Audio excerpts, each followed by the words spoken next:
Okay, welcome back to the 10 Steps to Trading Success, Getting into the Trading Business.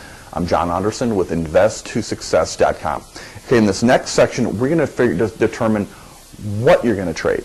And that's a very hard thing to figure out, to be honest with you, because there's so many different products to trade. And when I say products to trade, I mean, do you want to trade stocks? Do you want to trade options, indexes, E-minis, forex, commodities? There's a lot of things to trade. Now, most people start and gravitate towards stocks because that's what they are familiar with. They're familiar with Microsoft, and they're familiar with Home Depot, companies that they can see and touch every single day, and that's where most people start out. What they soon realize is, as good as the vehicle stocks are, I can trade an E-mini, which is a compilation of an index, with a lot less money. So instead of trading stock, which might cost me $30,000 or have to have $50,000 in an account, I can trade an index or a portion of an index for as little as $500 and still make the same amount of money as you would with a stock, but with less money. It's called leverage. Other people like commodities. Commodities have great leverage.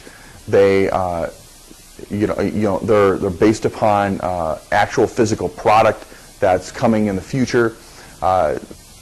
Great leverage. The charts are the same as they are with stock. There are other factors just for commodities. Foreign exchange. Foreign exchange for the common man has only been around since 1998 as far as accessibility. I mean, foreign exchange has been around for forever.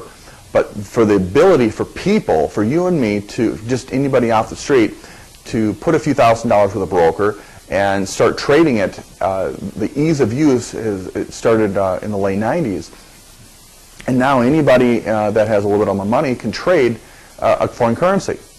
And the cool thing is the foreign currencies trade they trade 24 hours a day, but there's certain times of the day, 2 or 3 hours a day, where the volume starts to come up and they're traded heavily. That's when you want to trade it. So you want to look at forex. Now forex, to be honest with you, there's a little bit more manipulation in the market in what's called the pip spread than other markets.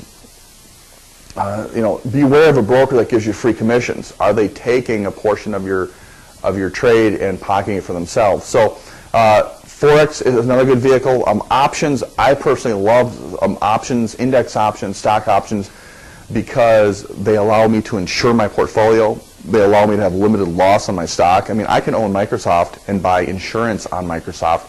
So if Microsoft were to go to zero, I could really care less. So options is another thing to look at. But there are so many different vehicles out there.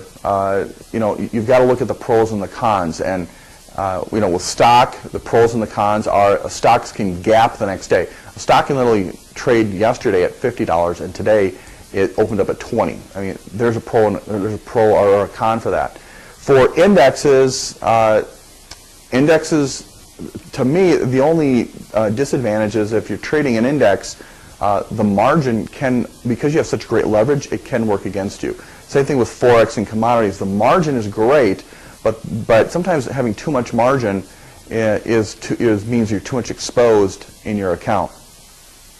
So I want you to write down 3 investments that you want to start looking into as an investment vehicle for your trading. So that's your profit plan for this video.